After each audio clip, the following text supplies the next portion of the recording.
What I've learned through many failed partnerships, because we all go through it. I've had some good ones and I had some medium and some that are really not good. But what you learn is kind of who do you work best with? You know what I mean? Who complements your strengths? And I think that is one thing so many investors miss doing. They just kind of jump in. This sounds like a good idea. Let's just do it. So they jump in first and then try to figure it out. And that's where things go wrong, is because they haven't figured out, are they a good match? Right. Are they a good fit? And who else do they need in the mix for what they're missing? That's probably one of my biggest takeaways in the last 9 years. And I agree with you. If you're not a good match for skills and personalities that you complement each other, then it's not going to work out over time. And you might have one or two good deals. Yeah. The other thing too is we get into these joint venture partnerships thinking it's going to be forever. And it's okay to not. It's okay to go into it and think, we're going to just do this one. If it works, hey, let's do one more. And then if it doesn't, there's a season to everything, and it's okay to not continue, and not be locked in. I think that was my biggest mistake on the first partnership, was I locked in. I did the LLC first. I was like, never, ever again.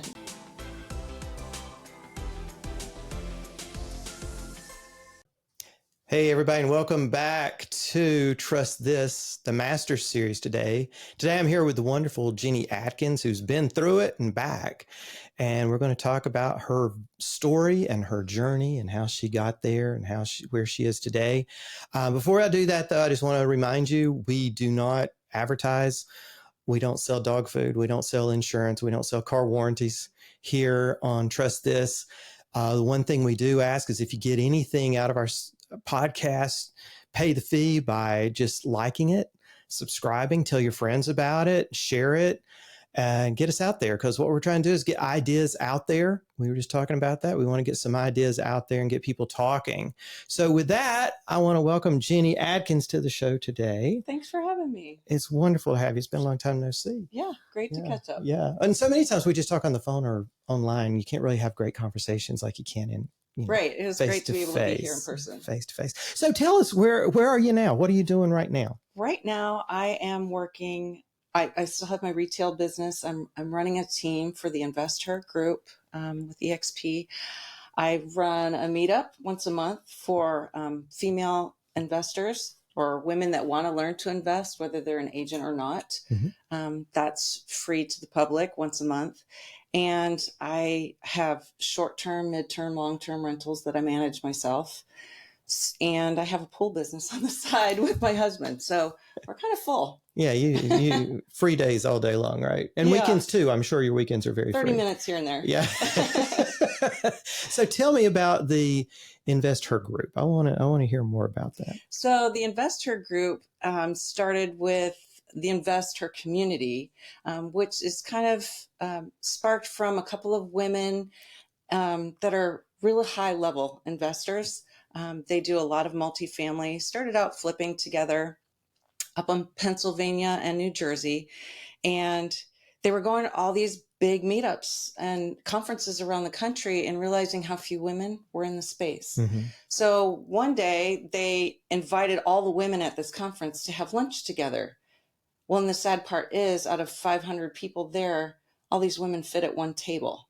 And they said, there's something wrong with this. Women deserve a seat at the table and a voice. And so they started meeting weekly, and then they decided to start meetups. And then it grew.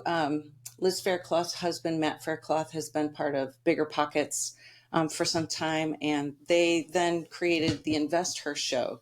So Liz Faircloth and Andressa Guidelli host the Investor Show probably once a week on Bigger Pockets, but it's syndicated everywhere. So they started that. We now have 50 plus meetups around the country and Canada. And then from that, they started the Investor Group so that we can serve agents. So the idea is for us to have a group of agents in every major market around America, so that investors that want to know about a market and have boots on the ground and find what they're looking for, have an agent in that area that can help. Now, and that's through EXP. That is through EXP. And so it's an EXP group. So if there are realtors listening to this who want to, especially women realtors who want to work with investors, the investor group through EXP would be one of those to go to. Yeah, it's so important. I think every agent needs to understand what investors look at, how they operate, what they use for financing. And I think financing is one of the biggest issues we're having right now. You know, you have agents that don't understand seller financing or subject to, and not all are bad, but not all are good. Right. It really kind of comes down to, what do you understand about it, and what is the need of your seller? Right. How can we help them? So it's, the meetups are a great place to go learn. So if, no matter where you are, you should find a meetup in your area that's talking about this, because we bring in different speakers every month to talk on different subjects. Everything from financing to finding deals to how do you analyze it to insurance and the vendors and all that sort of stuff. Well, now we were talking, this is one of the things that's always, I've never quite understood. And the realtor industry, real estate industry has typically been dominated by women, at least during my entire life. And I'm 53 now. But you were saying, yeah, but not in the investor field. Why do you think that is, that women are such industry drivers in the real estate industry, but when it comes to the investor side of real estate, the women just weren't there that much? Why do you think that is? Well, I think it all comes down to money and managing money. And I think we've been in a culture for many, many years, traditionally speaking, right? The man of the house handled the money. And so everyone assumed that he had more knowledge than the woman. Now, many of us married people know that who pays the bills? The woman is really managing the checkbook. And even though we haven't been equally paid for many years, and so there's just this assumption that we don't know as much. And the reality is, statistically speaking, women are better investors. They are more successful over the long haul. They're not quick and risky. They look at the overall picture. They're more well-rounded in thinking about the long-term impact of what's going to happen in their community and to their family. So I just think that they've never been looked at seriously enough. And we're changing that. I mean, there's so many more women coming out as investors today. We just had InvestorCon in Austin, Texas. And it's so incredible to have 500 women in the room that are all on the same page, and there's no competition, and they're there to encourage each other. And we had, for the second time, Kim Kiyosaki as our keynote speaker. And she came in and she said, I'm just so impressed by you women, because, we're trying to emulate her, like in what she's done in the space. But even there, she has kind of always been second to Robert in their company. So she's really kind of coming out on her own too, which is so incredible to see. And I just think that more and more women are stepping out and stepping up and just feeling confident enough to take the risk because they have support now from other women. The whole point of our meetups is so that women at any level can come into a room and ask questions and not feel stupid. Right. There's no bad questions. And you're not going to be teased or said, oh, why don't you know that? We're there to just kind of support one another. Well, speaking of Kim Kiyosaki, okay, so Robert wrote Rich Dad, Poor Dad. When is she going to write Rich Mom, Poor Mom? She did. She did. And I've listened to it. It's very good. She's so much more of a practical storyteller. So I recommend it, if any woman is out there listening, to go listen to it on Audible, because she's actually the speaker. She read it. She reads it. And she has several books out there, but she did Rich Woman. It is excellent. It really is excellent, because she walks through the stories of women and kind of where they're at in their journey from beginning and to helping them get where they need to be. Well, now you talk a lot about that, but also what I'm hearing here is you personally, I don't think this is a female, male, woman, man thing, empathy. And you have empathy. And I know that you went through some tough times, especially during the Great Recession. what exactly happened, and how do you think that affected your abilities now, your capabilities now? Yeah, it's kind of one of the reasons I became an investor. So, my husband and I took a job in Washington. We left Orlando, went out there for a couple of years, and sold and came back. Well, thought we were doing so much better when we came back. We kind of overbought because it was kind of the height of 2004. Mm. So we bought in another neighborhood. And then, of course, when the whole crash happened, my husband lost his job. And so we survived maybe a year. We ended up short selling our house in 2010. And at that time, I had no education financially. Mm. I was working for a church. Mm-hmm. And so him being unemployed and me really not making any money, I did it so I could be a stay-at-home mom Mm-hmm. and work part-time. Really changed everything for us. And it took him a year to get placed again with another company. So during that time is when he went to work for somebody doing pools because we just needed to pay the bills. Mm-hmm. And, realized even once he got another job, I'm not going to let this go because it's a stream of income. Mm-hmm. He stopped working for somebody else, went and got his license to do it on our own. And so we kept that as a side business. But we did short sell our house. We did have to rent. And we had 2 little kids. And I thought, why am I in this place? You always Mm-hmm. just do this why for a while. And once I started in the real estate space and getting educated, I thought, that's what those letters were coming to my house about. I didn't even know what they were. And I didn't know that any of it was real. I didn't have anybody knock on my door and offer help. I think at the time we tried to go to the bank, and the bank at that time wasn't willing to help. Right. That was early on. They weren't Yeah. set up for short sales yet. They didn't know what to do. They would not help. Yeah. And so I did have a friend help me do the short sale. Mm-hmm.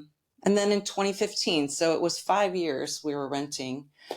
2015, I got the bug. The church I was at, we were multi-site. I was managing a lot. And I just realized, this is getting really big. It's not what I want to do forever. And if I'm ever going to make a change, now's the time.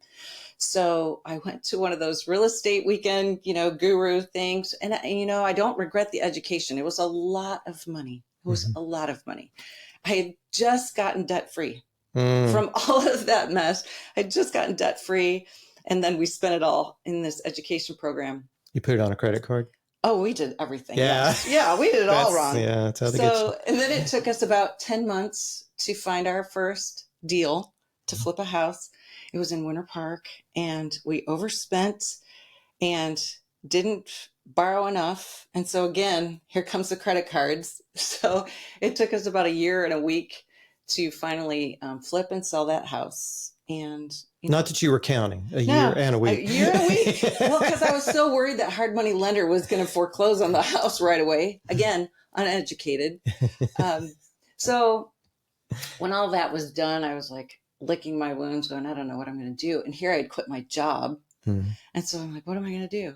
And my husband's like, I know what you're going to do.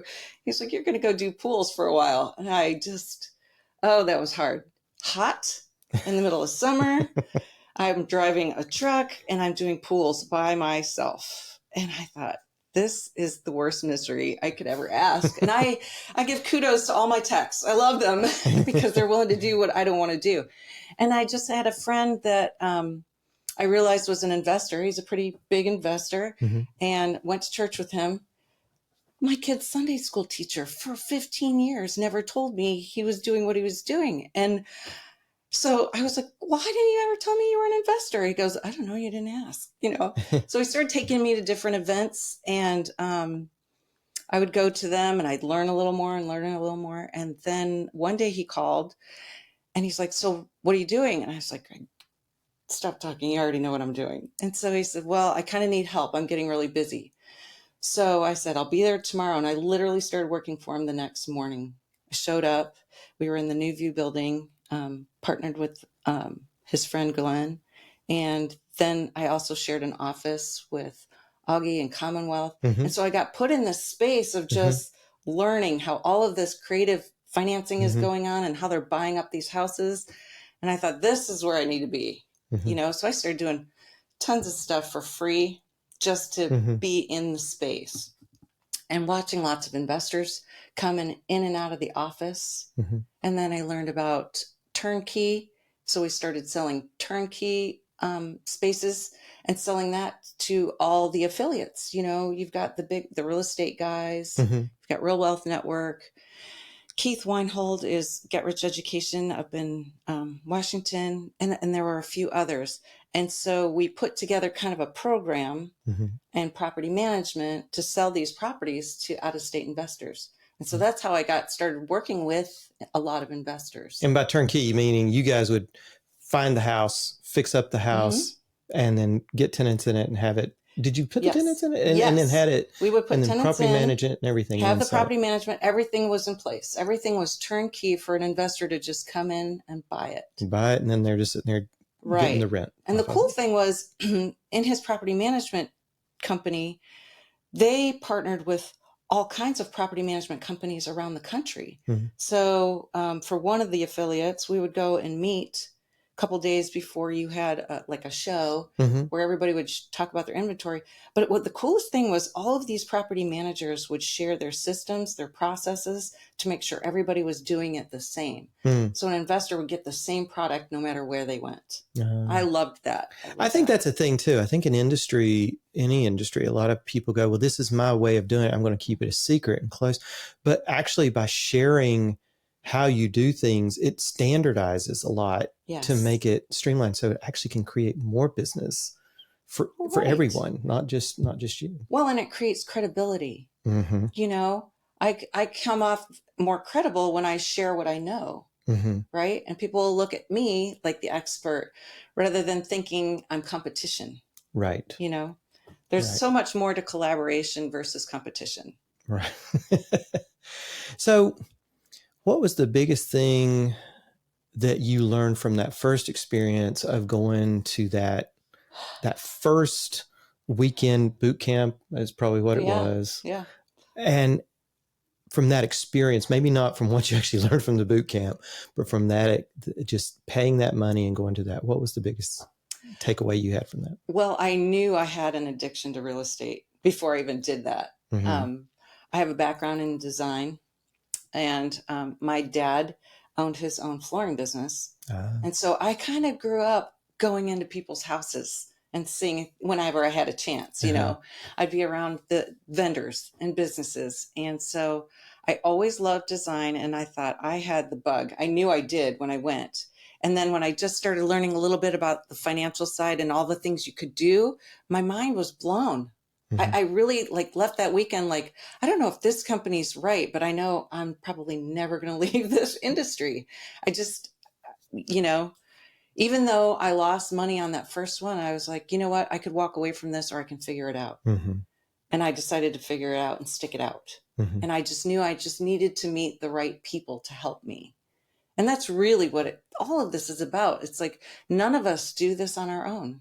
We need other people to help us learn what we need to learn and ask questions about the things we don't know. Yeah. Sounds like you've got that great network around you now. What do you do to continue building your network? Well, I go to, I'm part of CFRI. That helps me network a lot. I go to lots of different network meetups. It's a great place to meet people, even online. I'm part of several communities, even on Facebook, where it's, it's a Zoom world we're in now. So I don't have to be in person to learn. And I've done a lot of coaching. I mean, that program that I started with was just the first of many. I've joined many mentorships, and since 2015, I've never been without a coach. It's so important to have somebody, and it's worth the money you're paying, to have somebody to run your deals by, to just go, am I thinking about this right? Is there something I'm missing? What do I not know? Poke holes in this for me and help me learn. And I think that's really, and being around the people that know more than me is probably the most important thing. I just, I don't know if it's inserting myself, but I just make a point of talking to people that I know more than me. because that's where I want to be. I want to know what they know because it's going to help me in what I'm doing, and it's going to help me help somebody else. Yeah, I've always said, and what I've always heard too, if you look around your group of friends, people you surround yourself with, and you are the smartest one in the group, you need to get a new set of friends. If you are the richest one, most wealthy one in the group, you need to get another group of friends. Yes. And going back to coaches, I've been in coaching since 2008. That's when the market crashed. And I was like, I have no idea how to run a business. I'd done very well, and I got a coach. And then I've not been without a coach since. And my coaches always explained it to me. They said, well, look, imagine you can subscribe to Apple Fitness Plus, and you can, or Peloton, and you can work out at your house, or you can join a gym. That's a little more commitment, or you can get a personal trainer. Now, which one do you think is going to have the most results from the time that they do spend working out? And that's going to be the ones with the personal trainer. And I find that the coaches really, they give you that different perspective. They go, well, no, I can hear you because I've talked to you long enough. I know you well enough, and I know how you're looking at this. Right. But how about this? Have you thought of it this way instead? Yeah. They can really give you a mind shift. Yes. Change that you're like, oh, I never considered that. Coaches that do that, and they like see the expression just completely change on my face because I just get it. Yeah. And you're right about the personal trainer. I just skipped right from the at home to the personal trainer.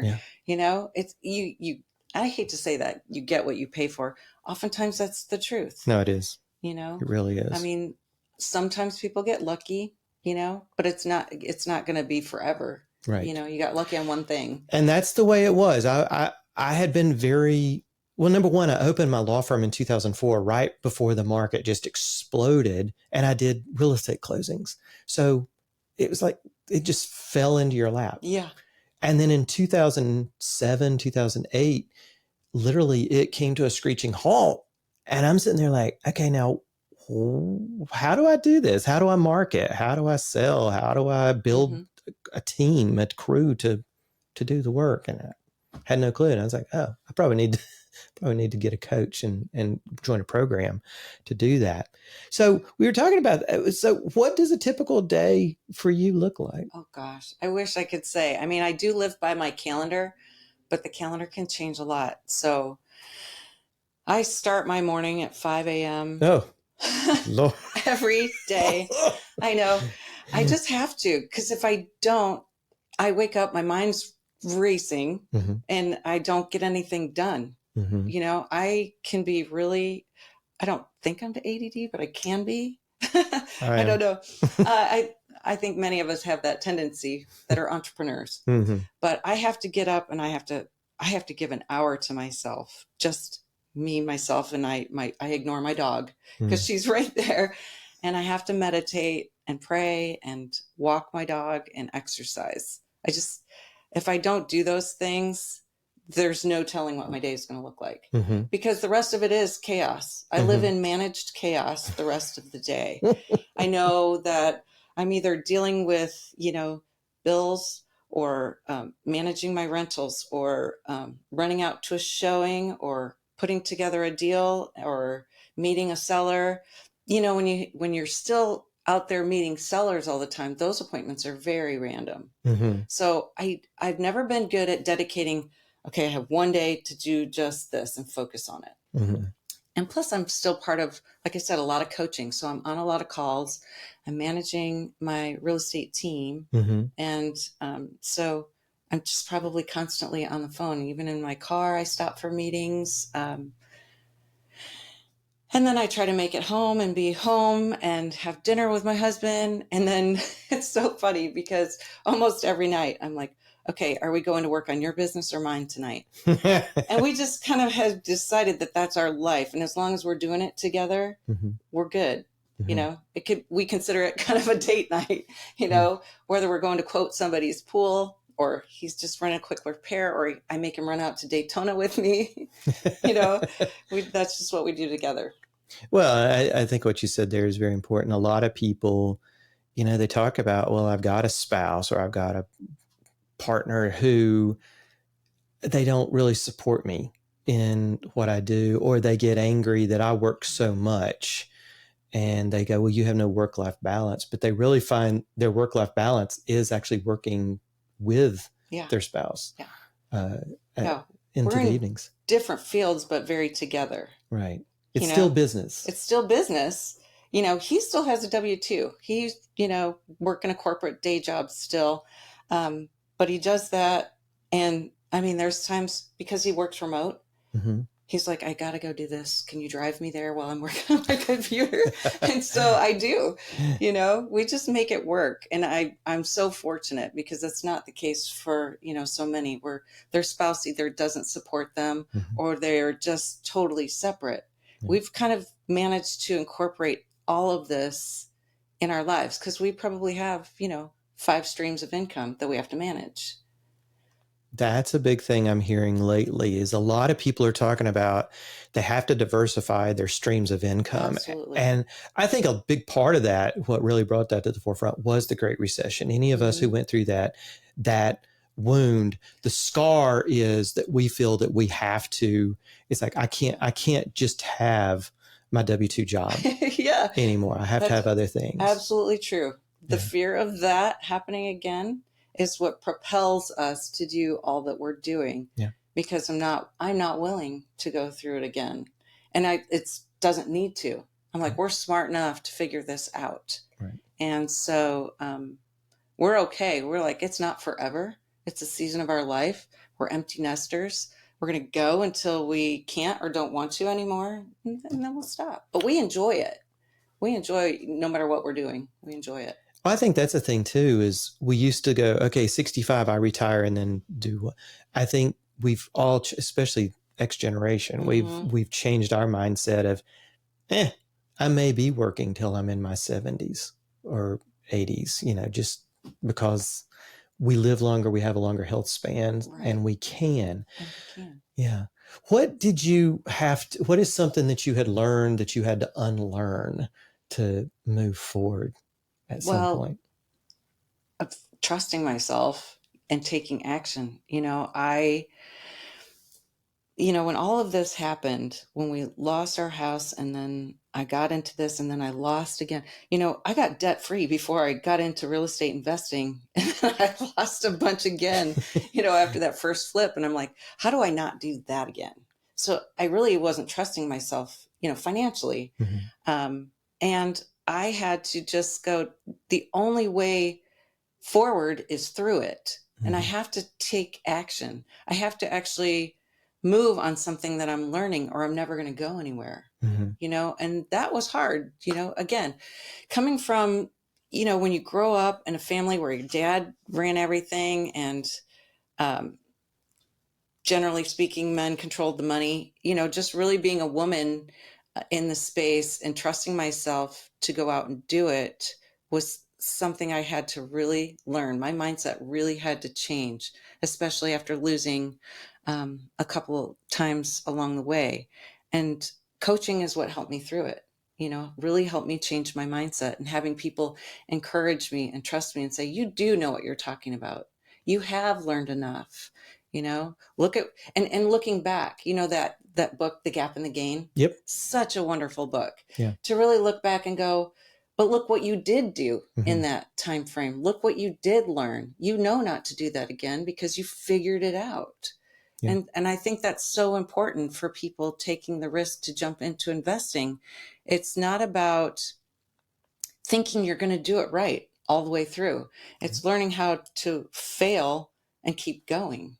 Yeah, I was at a talk that Tiger Woods' former coach gave, and he said failure is just feedback. It's just feedback from the world good. Of what should you have learned from this feedback that you got from this failure. And I took that. And the gap and the gain, one of the things that we do here, and I learned it through my coaching programs I attend, whenever we have a quarterly meeting or an annual meeting, we start the meeting with everybody fills out, okay, what were your biggest wins over the past 90 days personally? And what were your biggest wins over the past 90 days professionally? And it really forces you to go, gosh, because you're so focused all the time of, well, here's where we've got to go. Yeah. Here's where we're trying to get to. And oh, we're such failures because we've not gotten there.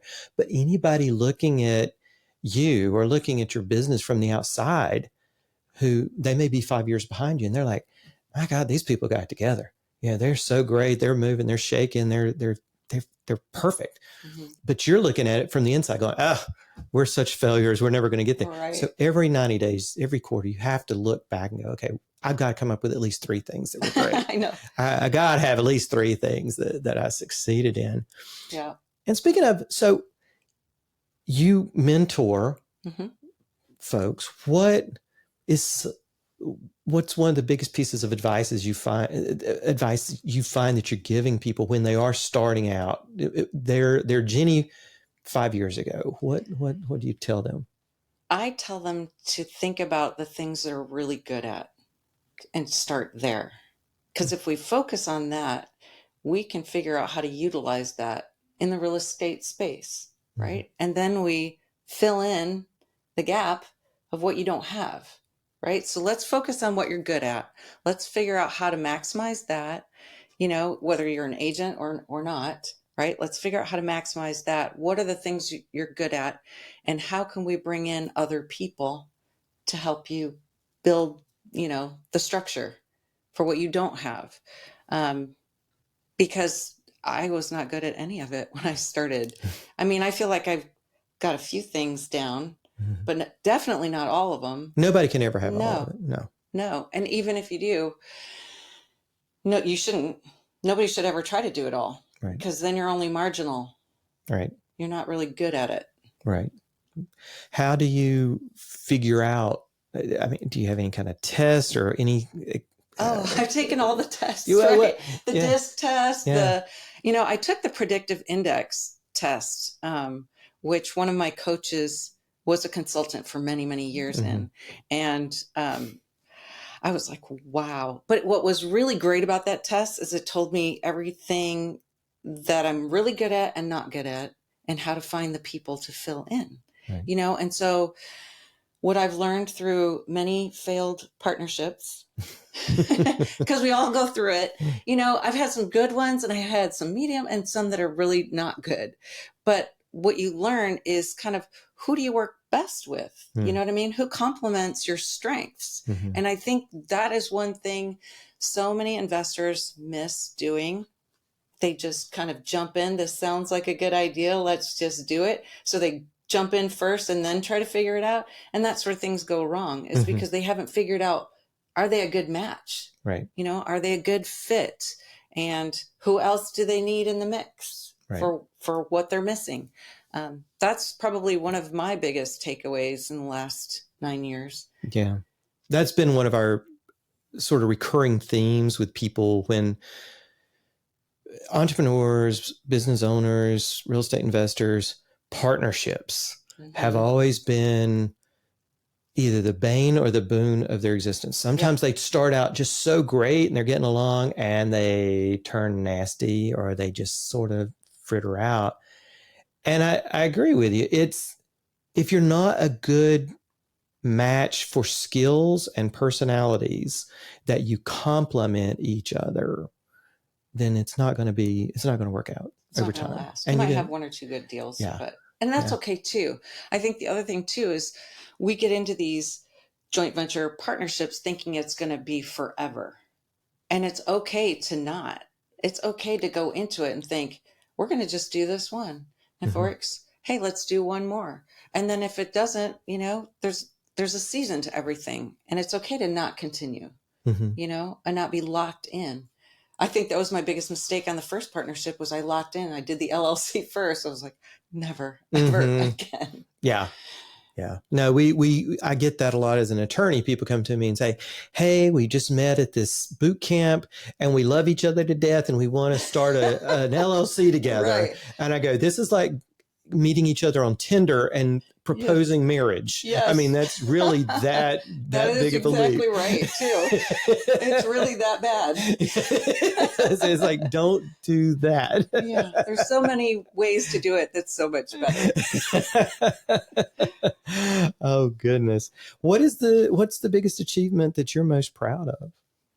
I think I'm proud that I kept going after failing, more than once. And I've done, 40, 45 flips on my own. I've partnered with several people. I've, have buy and hold now. I feel like I started too late on the buy and hold. I feel like I missed an opportunity because I didn't ask the right questions early on enough. I'm thinking I could have kept probably most of those 40 some flips. Just kept them. I could have, not sold them, because I had enough equity in them to keep them. And I didn't think ahead, because I was just new at it. And I think one of the biggest mistakes I made was just not keeping more. And I think that I would tell any new investors, figure out how to keep what you're doing, because owning real estate is how we build wealth. Now, your first flip, you admit, was a disaster. Yeah. You did that. And now you've done 40 to 50 more. If I'd been sitting there with you the day after that, year and a week, and you had just finished that a year and a week later, and I go, you know what, Ginny, in a few years, we're going to be sitting down and you're going to be talking about how you've done 40 or 50 of these. What would you have thought when I said that? I honestly don't know. I'd be like, I think I still had the fortitude to think I was going to push through it, but I knew I was in such a mess. I didn't know if I was going to be broke again, trying to figure it out. And there's a lot of people getting in that don't have money, right? And that holds them back. And I understand that. I was there. I had that mental block that thought, I can't do real estate unless I have money. And I'm trying to do this and I'm trying to do it right. And I just don't know where to find it. Right. And what I would say is every new investor goes through that unless they're, they have a really good W-2 job where they've set aside money, but that's not the case for a lot of people. And that was me. And so I partnered with people that had experience. So I made myself valuable, which is when I said I worked for free. I did a lot of things for free for other people to be in the space, to learn what I needed to know, to earn the credibility, for them to trust me, to loan money to me, and then it was at a New View IRA, self-directed IRA event that someone introduced me to an investor. He wasn't really an investor. He had just put his money there, just recently retired, and said, if you want to loan money, this is the girl to talk to. That introduction started me. I still borrow money from that same person today. And it's worked out for both of you very well. Oh my goodness, yes. Yes, I've probably borrowed well over $2 million, just whatever I needed. And, there's just credibility that comes with that. The people that you meet that will introduce you to the future people that you need to know is so valuable. That's why networking is so important, because if you bring value to somebody, they're going to introduce you to somebody else that you need on your team. Well, and what I'm hearing is, again, I hear this from a lot of folks. It's the grit to get back up. You had that experience of a year and a week, and it sounds to me like you had the grit, number one, to get back up and not go, okay, I'm never doing that again. And really, maybe not that deal. Yeah, it's like I'm giving up, and I will never ever buy another house and try to flip it again. Because a lot of people, probably 99% of people out there in this world, that's exactly what they would have done. My partners in that deal did. Yeah, they walked away and never came back. They're done. Yeah, but you said, well, no, that was a lesson. And I'm going to surround myself by other people so I can learn more from their experience. And I'm going to network, and I'm going to get in with the right people to give me the financial backing to where I don't have to worry about it. I also had a really supportive husband that supported every decision I made. And I was also a very big risk taker. I mean, even after we lost our house and we had gotten debt free, and I'm getting back into this, I kid you not, this used to be in the back of my head. I would like weigh the risk and I'd be like, is this going to make me homeless? That's a big question. I know. I'd be like, is this going to make me homeless? And then I'm like, no, there's a lot of people that love me. I can make this work. Like, that was in my head. Like, I'm going to make this work, right? It's not going to wreck me. I'm not going to let it wreck me. So I'm just going to keep moving forward.